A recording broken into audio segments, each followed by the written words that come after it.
166. The Carpocratian Heresy. Chalcedon Position Paper number 148, February 1992.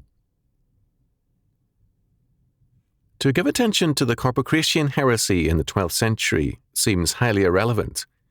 After all, most of their beliefs have long since been set aside by the Church. The Carpocratians, named after Carpocratius of Alexandria, who taught circa AD 117 to 138, was a Gnostic who had infiltrated the early Church and created a considerable following. The Carpocratians regarded Jesus as religious genius sent by God. Their goal was to resemble Christ and to surpass him. They had statues in the meeting places of Pythagoras, Plato, Aristotle, and other like men. They believed in the transmigration of the soul. They were very hostile to the Jews and the Old Testament. They taught the community of goods and women after Plato. They saw themselves as world builders and, as an elite in their opinion, had secret societies with a secret mark branded on the back of the lobe of the right ear. They were not Christian, while using the facade of this new, popular, and rapidly spreading faith. Because of their secret character, we do not know how far they spread, but the frequent attacks on their thinking by the Orthodox seems to indicate they were for some time a considerable undercurrent. What makes Carpocrates and his cult relevant to our day? What aspect of their thinking still lingers and even prevails in some quarters? The key is in Titus chapter 1, verse 15. Unto the pure all things are pure, but unto them that are defiled and unbelieving is nothing pure, but even their mind and conscience is defiled. This is a text routinely exploited for non-biblical ends. With the Reformation, this text was widely used to attack meatless days required by Rome. Nothing in the text has any relationship to that. The word defiled or polluted is the Greek memiamenis, a form of mieno. Jerome D. Quinn noted that in the Septuagint, the verb applied not only to ceremonial irregularity, but also to immoral worship and sexual conduct. The letter to Titus, 1988, page 102. When Paul says that all things are clean for the clean, he does not refer to all acts, thoughts, or persons as clean. The obvious reference is to Genesis chapter 1, verse 31. And God saw everything that he had made, and behold, it was very good.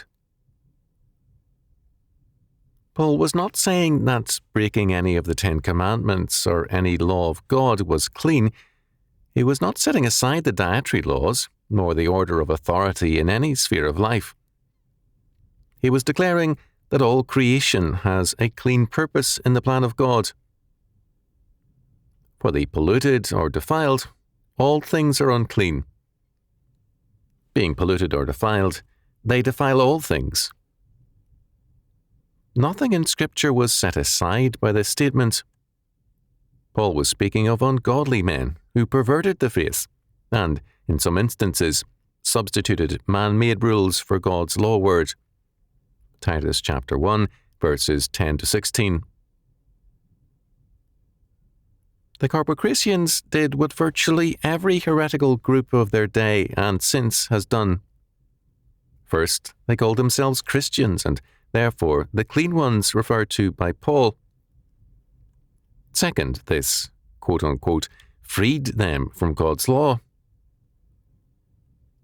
Not all have been as radical as the Carpocratians in justifying communism, in engaging in, quote-unquote, free sex with any woman, in reading the transmigration of souls into the Bible, in setting aside dietary laws, in creating an elite to replace godly authority, and so on and on. What the Carpocratians and other heretics did was to establish man's right to set aside whatever in God's law they chose to disregard and to pick and choose what was valid for their time. Third, the Carpocratians hated the Jews, and what better way to put down the Jew than by declaring the Old Testament to represent a lesser, fleshly, cruder, and now invalid dispensation. The Jews were thus anathema to the Carpocratians on grounds of their own making. The Carpocratians rejected Jesus Christ in the name of Jesus Christ. Fourth, not only were the Carpocratians radically antinomian where God's law was concerned, but they insisted on reading the Scriptures as vindicating their immoralism. Thus, they introduced fanciful meanings into biblical interpretation.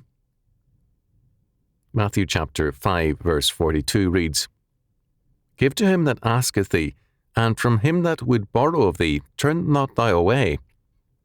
And the marginal references are to Psalm 102, verse 9, and Proverbs chapter 21, verse 26, and also to Deuteronomy chapter 15, verse 8, Psalm 37, verse 26, and Luke chapter 6, verses 33 and 34. For the Carpocratians, this meant that sexual promiscuity was taught. No woman could refuse any man sex. If this seems fantastic, consider the fact that our modern-day Carpocratians deny the validity of God's laws against debt. They deny his dietary laws. They insist that the laws against homosexuality do not mean what they say, and so on and on. Fifth, the Carpocratians held that theirs was a higher and holier way. According to Irenaeus, Against Heresies 1.25, the Carpocratians' belief was this: faith and love constitute the essential thing. Externals are of no importance. But who can abandon himself to every lust without being affected by any? Who can thus bid defiance to the laws of those mundane spirits, will after death rise to the unity of that original monad? As William Young noted, the Ten Commandments were treated with a special contempt. The Carpocratians' exaltation of faith and love over God's law word meant setting aside Christ's atonement and God's plan of salvation. In their scheme of things, faith was not the gift of God, nor inseparable from Jesus Christ. Sixth, Carpocrates, as a good Platonist, despised material things in favour of the spiritual. As a result, the physical acts, whether sexual or otherwise, that a man committed were not immoral if he were not emotionally and spiritually involved. In other words, he called for a stoicism in sinning to avoid sin. For him, the material realm was of little account, and therefore it should not be prized. Communism, in this view, is spiritual because it has a contempt for material property, whereas private ownership is materialistic. This contempt for material things has been a mark of many heretical groups who, at the same time, show greed and lust while claiming spirituality. Seventh, the Carpocratians, in effect and in practice, identified themselves as gods by seeing their plan of salvation as deification. This should not surprise us. Anyone who trifles with or sets aside any part of Scripture is thereby playing God over God. He is correcting God in terms of his more advanced spiritual knowledge.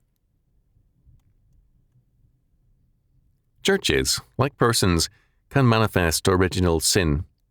They can play God with their antinomianism, picking and choosing from God's word.